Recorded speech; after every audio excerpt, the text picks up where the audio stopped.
Eugène François Vidocq, Jean Monette.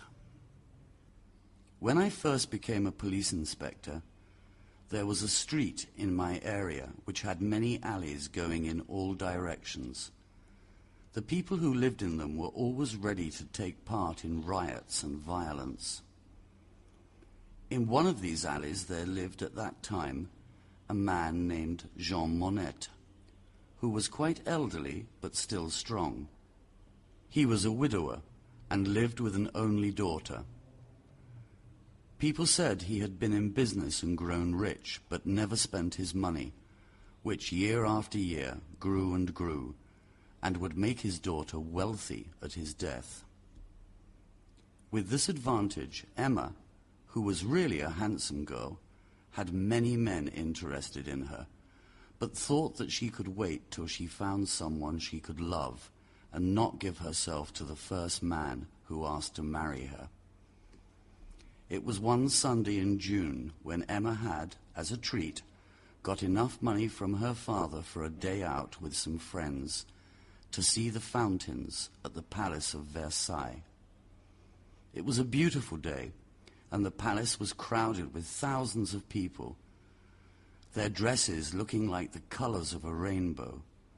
And when, at 4 o'clock, the fountain threw up mountains of water, Emma was astonished, as she had never seen anything like it before. Most of the crowd were used to these sights, and so Emma's delight at them attracted the attention of a young man who introduced himself to her. And it was so pleasant for her to find a gentleman who could explain everything and everybody. Besides, he was very agreeable and well dressed. In fact, it was really polite of him to notice them. And then, towards evening, he insisted they should all go home together in a taxi, and that he should pay. And when he asked her where he might see her again, she thought her feelings were different to what they had ever been before.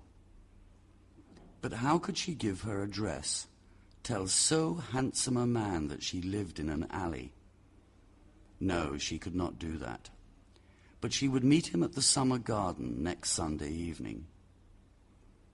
She met him on the Sunday, and again, until her father began to suspect that something must be wrong, because she went out so often in the evening. The old man loved his money, but he loved his daughter more. She was the only link to the dead wife he had loved so much, and when she died, Emma had filled up the hole in his heart. They were everything he had ever loved, except his money. The world had cried out against him as a hard-hearted, greedy man, and he, in return, hated the world. He was therefore very sad at her behavior, and questioned Emma about where she was going. But she only said she did not realize that she had been out so often to upset him. This was just not good enough, and so the old man decided to have his daughter watched.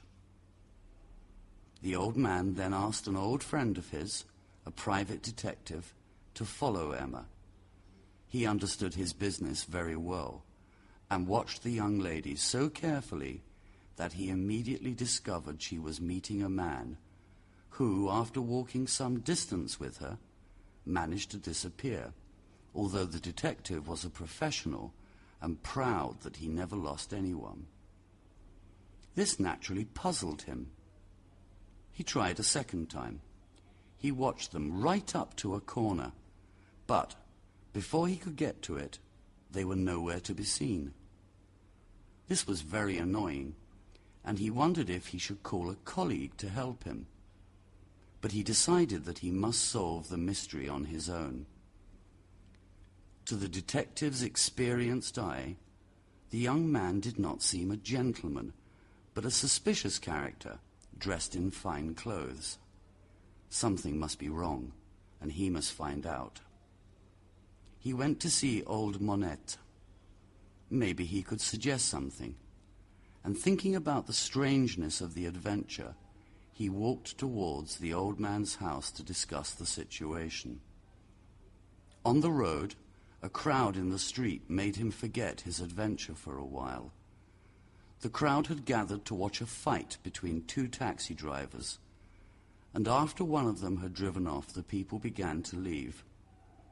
The detective moved with them, but just as he turned round, he came in contact with Emma Monette, holding the arm of her mysterious lover.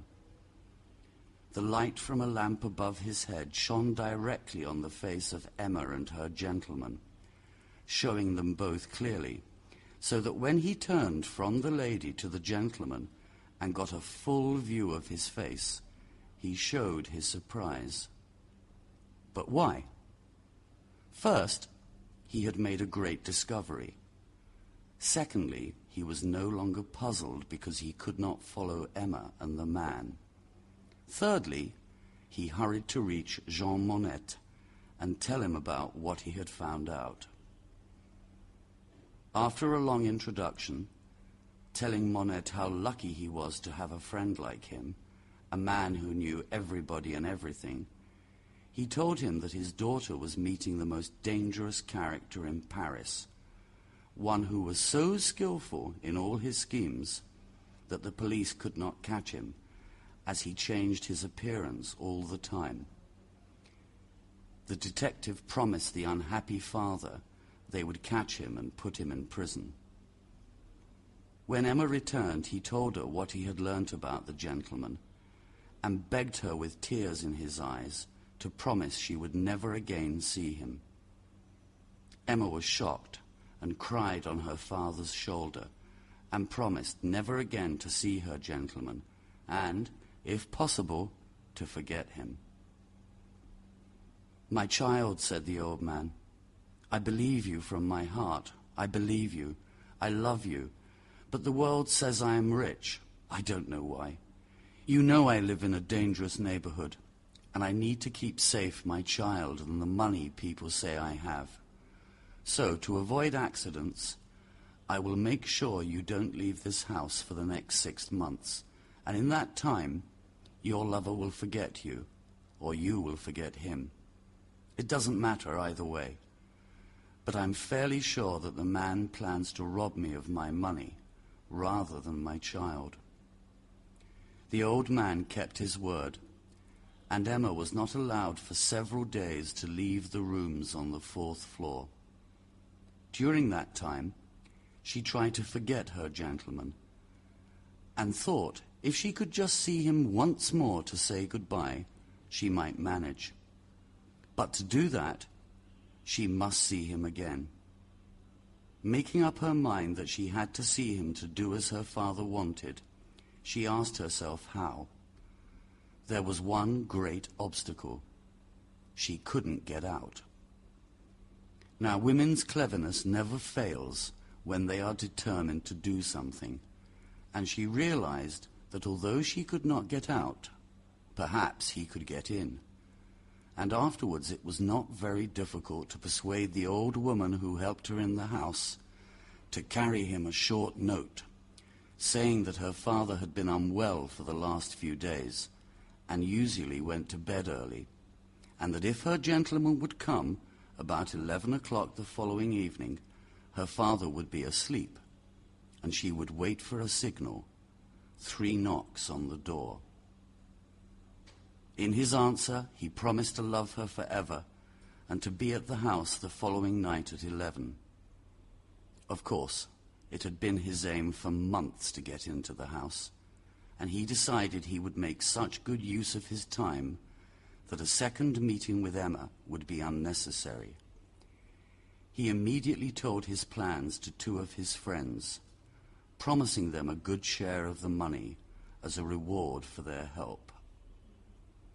His plans were cleverly managed and would have gone well, except for one small accident which happened because of the detective, who, the moment he had discovered who the gentleman was, had taken steps to catch him. He knew that it would not be long before he paid a visit to Monette's rooms, and he read the letters before they were delivered by the old woman, so that he knew when the visit was going to happen. I was pleased the detective wanted my help one evening to arrest the famous thief who had planned the robbery. So, about 10:30, I waited with the inspector and 4 men where I could see the thief pass, and at 11 o'clock, right on time, he and his 2 friends went up the stairs. The 2 friends were to wait some time until he let them in. After about half an hour, the door opened, and we entered after them and stood in the hall so that nobody could see us. In a few minutes we heard a scream from Emma, and old Monette's voice crying, "Murder!" and "Thieves!" Entering the rooms, we saw that the poor girl was lying on the ground, while one of the men was trying to cover her mouth.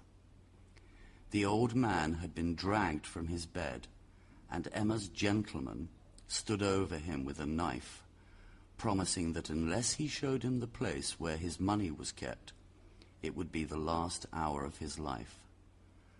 But on seeing us, Emma's gentleman gave up, saying he was sorry that we had not come half an hour later. He was hanged shortly after. Emma soon married a respectable man, and old Monette, surprisingly, gave the couple a very expensive wedding present.